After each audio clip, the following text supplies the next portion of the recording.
Imagine for a second that you are packing up your entire life. Oh, boy. Yeah. Just putting everything you own into a couple of suitcases. You're saying goodbye to your friends, your family. Your favorite local coffee shop. Exactly. And you are moving to a completely new country. You have to figure out the language barrier, adjust to a totally new culture, and, learn an entirely new system at work. Right. Now, imagine doing that not just once, but roughly every single year for an entire decade. It's exhausting just thinking about it. It really is. Different time zones, different currencies, completely different locker rooms, and doing all of that for the absolute unrelenting love of a game. Yeah. Welcome to the show. Today's deep dive is titled The Global Odyssey and Ivy League Legacy of Ian Hummer. It's a fascinating title for a fascinating guy. It is.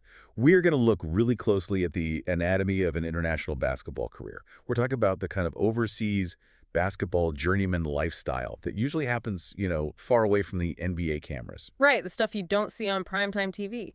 Exactly. And we are balancing that against the incredibly heavy historic weight of Ivy League basketball records. Yeah, it really is a phenomenal trajectory to unpack. And just to set the stage for you listening, we are basing our analysis today on a really comprehensive biographical overview of the American-Azerbaijani professional basketball player Ian Hummer. The source material we're looking at meticulously outlines his progression. It starts with him as a standout at Gonzaga High School basketball in Washington, D.C., moves through his years as absolute Princeton basketball royalty, all the way to his current status as a true global athlete. And the mission of this deep dive isn't just to rattle off a list of box scores. No, definitely not. Or, just read off team names. Hummer's story serves as this perfect lens for you to understand the underlying mechanics of professional sports. Right, the unseen pathways. Exactly. The highly transient pathways that dictate how a player survives and actually thrives when they're operating outside the guaranteed contracts of the NBA. Right, because it's a completely different world over there. Okay, so let's unpack this. Because to really understand how a guy ends up playing in 9 different countries and eventually suiting up for the Azerbaijan national team, we have to start where that competitive fire was originally lit. Yeah, we have to go back to D.C. Right. For Ian Hummer, that crucible was high school basketball in the Washington, D.C. area, specifically Gonzaga College High School. Mm-hmm. And if we look at the landscape of high school hoops, the Washington Catholic Athletic Conference, the WOTAs, is just notorious. An absolute gauntlet. A total pressure cooker for a teenager. It really is one of the premier talent incubators in the entire country. Like, the WCC consistently produces high major Division I talent. Future pros are everywhere. Yeah. You are playing against elite athletes every single night in these packed, highly partisan, sweaty gyms. And within that intense pressure cooker, Ian Hummer wasn't just surviving, he was thriving. He's dominating. Right. By his junior year, this is the 2007 to 2008 season, Gonzaga was the top-ranked school in the entire D.C. metro area. And he was a critical piece of that machine. But it was really his senior year where his production forced everyone nationally to pay attention. Exactly. His senior year, the 2008 to 2009 season, he wins the Washington Post Boys Basketball Player of the Year. Which is a massive deal. It's huge. Winning that specific award in that specific region means you are the absolute best player in a league that is overflowing with future NBA draft picks. Right. But there is one game from that season that completely stands out in the source material. It happened on January 21st, 2009. Gonzaga is going up against their arch rival, DeMatha Catholic High School. Oh, the DeMatha rivalry. Yeah, DeMatha is sitting there ranked number 15 in the entire nation. It was a defining performance. Against a nationally ranked DeMatha squad, Hummer delivered a staggering 32 points and 15 rebounds. Just massive numbers. Insane numbers for high school. This wasn't just a good local game. This performance earned him the ESPN Rise National Boys Basketball Player of the Week, and the impact on his team was immediate. That single victory vaulted Gonzaga from being ranked 43rd nationally all the way up to number 13. A 30-spot jump. Yeah, a massive leap in the national polls, and it was driven almost entirely by his sheer dominance in the paint. But wait, I have to play devil's advocate here for a second. Okay, go for it. If you are dropping 32 points and 15 rebounds on a number 15 team in the country, you would think every blue blood college program in the nation is knocking down your door. You would assume so, yeah. But that isn't what happened. We see this massive scouting dilemma in the sources. He's listed at 6'7", 225 pounds, and he's playing with his back to the basket. Yeah. He's basically defending opposing centers. Right. So why did the power conferences look at a guy completely dominating the WCQC and decide to pass? It is a fascinating look into the rigid risk aversion of college basketball scouting. How so? Well, it comes down to positional translation at the next level. Yeah. Major power conferences looked at his profile and labeled him with an underdeveloped face-up game. Ah, the classic label. Exactly. At 6'7", he was essentially playing the center position in high school. But in the ACC or the Big East, a 6'7" center is considered drastically undersized. Because suddenly he isn't backing down, 17-year-old kids. He's trying to back down 6'11" guys who weigh 260 pounds. Precisely. Scouts questioned his potential to adapt. They assumed his low-post skills would be entirely neutralized by larger, stronger athletes in a major conference. Right. To survive at that size in a major league, you typically need to transition to a perimeter role. Handling the ball, shooting from the outside, facing the basket. Playing on the wing. Yeah. But because Hummer hadn't needed to showcase those perimeter skills to dominate at the high school level, scouts projected that he simply couldn't do it. That's so frustrating. It is. They evaluated him based on a theoretical projection of what he might struggle with, rather than trusting the elite production he was actively delivering against top-tier competition. It's the classic tweener trap. You are supposedly too small to play in the post and too big or unproven to play on the wing. Exactly. So he's getting offers, but the sources note they're primarily from mid-major programs. Yeah. And he just wasn't interested in settling for that. He knew his worth. He absolutely knew he could play at a higher level. Yeah. And this leads us to his college commitment, which I honestly think is one of the most refreshing stories in this whole timeline. It really is. Amidst all the typical recruiting circus, his decision to commit to Princeton basketball under head coach Sidney Johnson was incredibly grounded. It really highlights his pragmatism. He was taking a campus visit to Princeton with his father, and they were staying in the dorm room of his older brother Alex, who was already a student there. Yeah. The turning point didn't happen in a coach's office. It didn't happen on the court. It happened at midnight, when Hummer decided to walk across campus to hang out in the dorm room of a player named Dan Mavrates. Just a casual midnight stroll. Exactly. That simple act of wandering across the quad, that casual comfort of feeling like he naturally belonged in that environment, that was the deciding factor. His father saw that level of comfort and just knew Ian was ready. He had found his fit. I love that. He didn't need the red carpet treatment. He just needed to know he fit in the locker room and on the campus. Right. And he certainly wasn't taking the summer off to celebrate either. The sources mention he spent his time training at the Georgetown Gym, leveraging a connection with John Thompson III. Mm-hmm. He even played in the Kenner League, which is the only NCAA-sanctioned summer league in D.C. So he is constantly sharpening his tools against elite talent. What's really fascinating here is how the constraints that limited his high major recruitment actually forced him into the perfect ecosystem. What do you mean? Well, if he had possessed that face-up game at 17, he might have gone to a major conference, been relegated to a role player, and had a completely different career trajectory. Oh, that makes sense. Instead, his perceived physical limitations led him to the Ivy League, and specifically to a Princeton system that heavily relies on high basketball IQ, precise passing, and versatile post play. Right, the famous Princeton offense. Exactly. It was the exact environment needed to maximize his specific skill set. Well, here's where it gets really interesting. Because choosing Princeton wasn't just about finding a good offensive system for his game. No, not at all. For Ian Hummer, putting on that Princeton jersey meant stepping into a multi-generational family dynasty. And you really have to imagine the psychological weight of this for a second. The family ties are deeply embedded in the history of that program. Right. His father, Ed Hummer, was a member of the Princeton class of 1967, and Ed actually played alongside the legendary Bill Bradley Princeton icon, helping take the Princeton Tigers to the NCAA Final Four in 1965. Which is just mythical status in Ivy League basketball. Beyond that, his uncle John, class of 1970, played at Princeton before spending 6 years in the NBA. Wow. And of course, as we mentioned, his older brother Alex was class of 2011. The Hummer name at Princeton was quite literally synonymous with basketball royalty. Right. Your dad went to the Final Four with Bill Bradley, who is basically the mythic hero of the Ivy League. Your uncle was an NBA player. Your brother is on the team right now. Yeah. The expectations are astronomical. But there is also a profound, tragic element to his background that the sources outline, and we have to acknowledge it to get the full picture. Yes.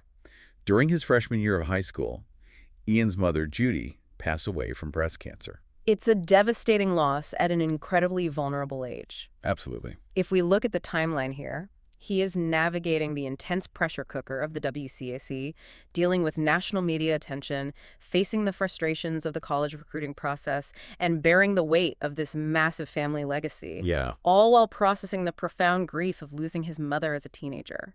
The sheer psychological resilience required to maintain his focus and his drive through that period is remarkable. It really is. The basketball court often becomes the ultimate sanctuary when your personal life is just turned upside down. So he arrives at Princeton carrying all of this, the legacy, the grief, the chip on his shoulder from the scouts who said he was too small. And he immediately starts laying the foundation for an incredible career. Let's look at his freshman year, the 2009 to 2010 season. His impact was steady, but highly efficient right out of the gate. Yeah. A standout moment occurred on December 13th, 2009. They were playing against UNC Greensboro. Princeton wins the game comfortably, 65-50, and Hummer leads the team in scoring for the very first time with 17 points. Nice. He adds a couple of steals and rebounds, but crucially, and this is the key stat, he commits 0 turnovers. 0 turnovers. 0. That level of ball security as a freshman is exceptionally rare, and it earned him his first of 2 Ivy League Rookie of the Week awards that season. 17 points and 0 turnovers as a freshman is exactly how you earn a college coach's trust. Absolutely. And that trust pays off heavily in his sophomore year, the 2010 to 2011 season. He starts 31 out of 32 games. A huge jump in responsibility. Huge. But there is a specific stretch against Lafayette and St. Joseph's that is just mathematically absurd. The shooting numbers. Yes. Against Lafayette, he puts up 22 points, 6 rebounds, 4 assists, and 2 blocks. Then against St. Joe's, he drops 17 points and 8 rebounds. But the kicker, over those 2 games, he shot 18 for 24 from the field. Which is? That is a 75% shooting clip. To shoot 75% over multiple games against Division F, competition requires an elite combination of shot selection and physical control. Right, he's not just throwing up prayers. Exactly. It proved he wasn't forcing bad shots or rushing his offense. He was systematically dissecting the defense, finding his spots in the post or the mid-range, and executing with incredible efficiency. Yeah. This earned him his first Ivy League Player of the Week honor. But the broader impact was on the team's overall success. They had a great year. That sophomore production was vital in helping Princeton secure a share of the Ivy League title, win a playoff game against Harvard, and earn a trip to the NCAA tournament. And the NCAA tournament matchup was against Kentucky. That is the ultimate test. You've got this undersized kid from the Ivy League going up against a Kentucky roster that's essentially an NBA waiting room. A roster full of future pros. Right. And Princeton loses, but they only lose by 2 points. Does a nail-biter. For Hummer, playing major minutes in that game and earning second-team All-Ivy honors that year had to be massive validation. It proved he could absolutely hold his own against the highest level of athletic competition in the country. It was a critical turning point in his confidence. And as we move into his junior year, the 2011 to 2012 season, we start to see the emergence of a truly complete player. The evolution. Right. He develops what is often referred to as the clutch gene. Early in the season against Rutgers, he hits the game-winning layup with just 3 seconds remaining on the clock. There is no better feeling in sports than hitting a game winner on the road. None. And he follows that up by just filling out the entire stat sheet night after night. In an overtime win against Rider, he posts 21 points, 12 rebounds, 7 assists, and 4 steals. Then against Northeastern, it's 20 points, 5 rebounds, 6 assists, and 5 steals. Those assist and steal numbers are jumping way up. That is the crucial evolution of his game. Reaching career highs in assists and steals demonstrates that he is no longer just a post scorer. He's running the show. He has transitioned into a highly versatile hub for the offense. He is reading the floor, anticipating defensive rotations, finding his open teammates, and becoming a highly disruptive force on the defensive end. Yeah. He was answering every single question the scouts had raised 3 years earlier. Absolutely. And then comes the absolute marathon game against Florida State on December 30. That game was intense. Florida State went on to win the ACC championship that year, so they were an elite, highly physical team. And the game goes into 3 overtimes. 3. Hummer is out there battling, and he finishes with 25 points and 15 rebounds. The sheer conditioning and mental fortitude required to bang in the post against an ACC front court for 3 overtimes is staggering. It is a massive testament to his physical durability. And that endurance allowed him to hit major historical milestones.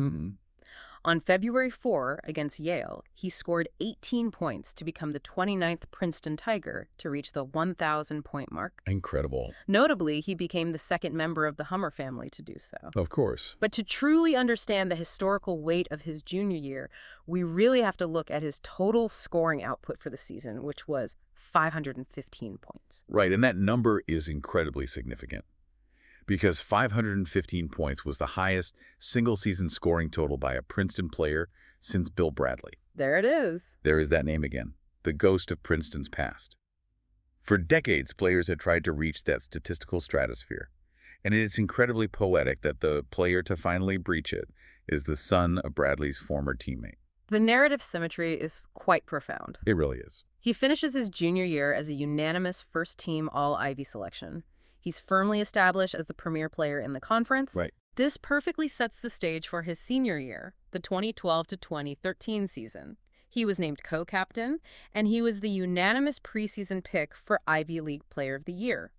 The expectations were as high as they could possibly be. And he absolutely shatters them. The senior year statistics are just relentless. Oh, yeah. He opens the season in November by dropping a career-high 28 points on Lafayette while adding 7 rebounds, 5 assists, 4 steals, and a block. Just total domination across every single category. Later in the year, he ties that 28-point mark again against Elon.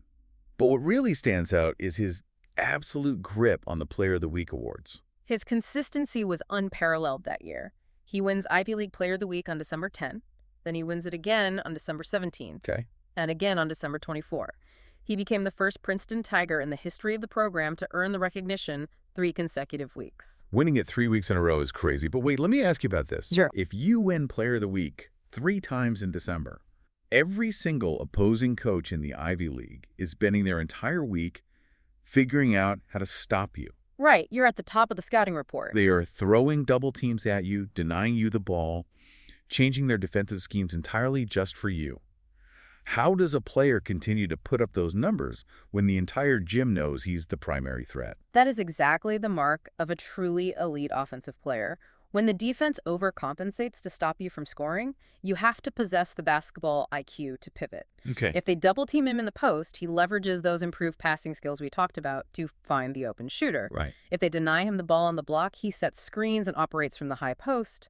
He was unguardable not just because of his physical skills, but because he could constantly adapt to whatever defensive coverage was thrown his way. He was outsmarting them. Exactly. And that adaptability allowed him to win Player of the Week again on January 7, then February 4, then February 25, and finally on March 4. 7 times in a single season. It's unbelievable. They might as well have renamed it the Ian Hummer Award, setting a new single-season record with 7 awards and tying the all-time Ivy League career record with 9. Yeah. And as he's collecting these awards, he is matching the ultimate benchmark. He joins Bill Bradley as the only 2 players in the history of Princeton basketball to record 1,300 career points and 600 career rebounds. It is an exclusive club of 2. Yeah. And he continued to climb the historical ladders. During a crucial 58-53 victory over Harvard late in the season, he posted a massive double-double with 23 points and 14 rebounds. In a huge game. Right. With that performance, he passed Kip Mahler and Doug Davis to move into second place on the all-time Princeton career scoring list. Second only to Bill Bradley. Yeah. And he passed Doug Davis for the most games played in Ivy League history, which just speaks volumes about his toughness. His durability was amazing. He was never injured. He never took a night off. The season ends with him being named a unanimous first-team All-Ivy selection, the Ivy League Player of the Year, which was the first for Princeton since 1999, and he earns an Associated Press honorable mention All-American nod. It is a collegiate masterpiece. Truly. He essentially completed college basketball. He took a perceived physical limitation from high school, found the perfect environment to leverage his unique intelligence and versatility, and etched his name permanently into the history books of one of the nation's most prestigious institutions. Yeah. But the transition from collegiate legend to professional athlete is rarely a seamless continuation. Right, you are an All-American. You are the Ivy League Player of the Year. The next logical step in the American sports dream is hearing your name called in the NBA draft. Exactly. But in 2013, Ian Hummer goes undrafted. He gets an invite to the Los Angeles Lakers Summer League team, but he doesn't secure a spot on the regular season roster. Yeah. I imagine that has to be an incredibly tough emotional pivot. You reach the absolute mountaintop of college, and suddenly the primary door to the pros is closed. It is a harsh reality check that many elite college athletes face. The NBA is a league of profound scarcity. There are only a few hundred roster spots available globally. Yeah, the math is brutal. Very brutal. When that door doesn't immediately open, an athlete faces a critical choice: abandon the dream or pivot to the international market. Hummer chose the latter, embarking on what would become a massive, decade-long global odyssey. So what does this all mean for his day-to-day life? Let's talk about the sheer logistics of his international basketball career path, because it is staggering to look at. It really is. In January 2014, he signs with a team in Germany. By August of that same year, he is playing in Finland. Right. In 2016, he heads back to Germany, then moves to Turkey. In 2017, he signs in Russia. In 2018, he is playing for Monaco in France. Keeping track of the passports alone is crazy. Oh, it keeps going. In 2019, he is back in Russia, then back to Turkey. In 2020, Germany again, followed by another stint in Turkey. In 2021, he heads to Greece. In 2022, back to Turkey. In 2023, he plays in Greece and then heads to Japan. And recently, he's played in Australia and Hong Kong. It is an incredible geographic footprint. He is the definition of an overseas basketball journeyman. But I have to stop and ask why. Yeah. If he's putting up solid numbers, why is he packing his bags every single season? Is there a flaw in his game that prevents teams from keeping him? Or is the international system just inherently designed against long-term stability? That's a great question. Like, why not sign a guy to a 3-year contract if he's performing well? It really strikes at the heart of European and international basketball economics. The system is almost entirely built on short-term, high-stakes cycles. How so? Unlike the NBA, where franchises have massive guaranteed television revenue and salary caps that encourage long-term roster building, the vast majority of international clubs operate on strict year-to-year budgets. Oh, so they literally don't know how much money they will have to spend next season. Exactly. Their budgets are often tied to immediate performance. In many European leagues, there is a system of promotion and relegation. Like in European soccer? Precisely like soccer. If your team finishes at the bottom of the league, you are demoted to a lower division, which means massive financial losses. Because of this pressure, contracts are overwhelmingly one-year deals. Okay, that makes sense. So if a player like Hummer goes to a mid-tier team in Turkey and plays exceptionally well, his market value immediately increases. Right. The mid-tier team usually can't afford to re-sign him at his new price, so he leverages that success to sign a more lucrative one-year deal with a wealthier club in Russia or France. So it's constant upward mobility or lateral movement if a team decides to overhaul their roster. Exactly. You essentially have to prove your worth every single day to ensure you have a job 8 months from now. And he is doing this in some of the absolute toughest domestic leagues on the planet. We are talking about the German Basketball Bundesliga, the Turkish Basketball Super League, the VTB United League in Russia, the LMB Pro A in France, the Greek Basket League, the Japanese B League, and the Australian NBL.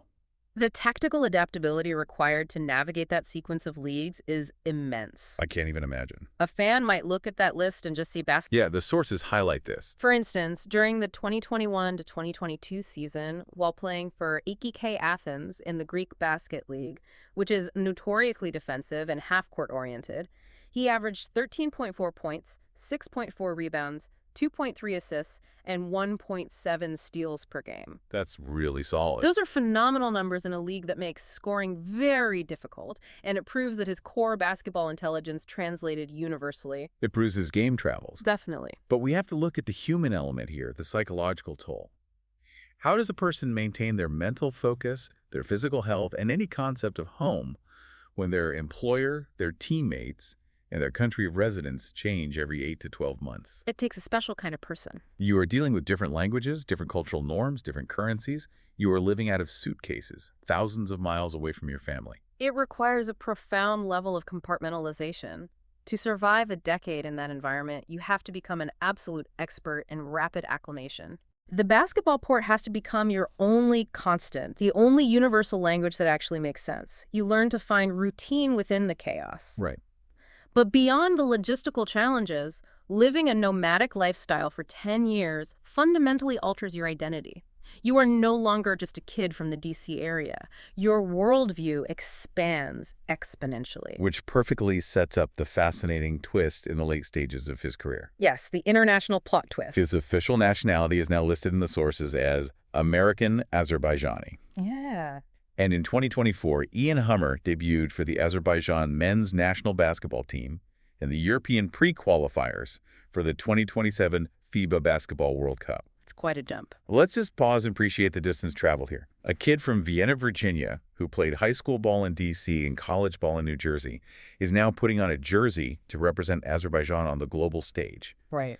How does the mechanics of this actually work? If we connect this to the bigger picture, it is a brilliant illustration of the globalization of basketball and the specific mechanisms of FIBA, the international governing body for the sport. Okay, break that down for us. Under FIBA regulations, a national team is allowed to have one naturalized player on their roster who acquired the legal nationality of that country after the age of 16. Just one. Just one per team. This loophole has created a mutually beneficial, highly strategic practice across international basketball. Let me make sure I understand this.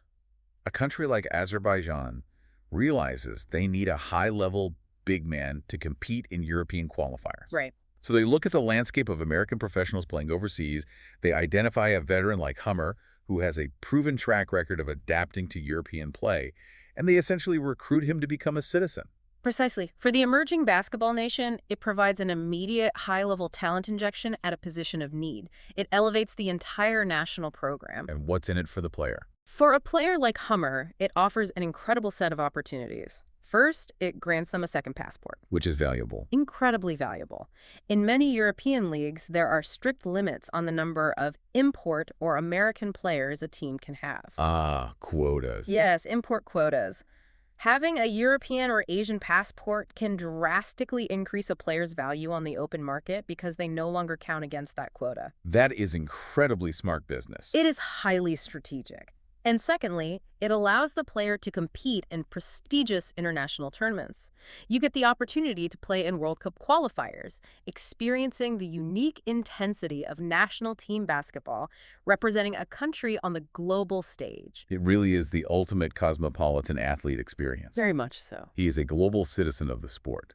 It just shows how vast the basketball world is and how far the game can take you if you are willing to adapt to its demands. Definitely. When you look back at everything we've unpacked today, it's just a phenomenal grinding journey. It truly is. We have traced a path from a high school player who was dismissed by power conferences for being undersized and supposedly lacking a perimeter skill set. Right. Instead of fading away, he capitalized on the perfect collegiate fit. He embraced the immense historical weight of the Hummer family legacy at Princeton, shattered decades-old records, and cemented his name permanently alongside Bill Bradley.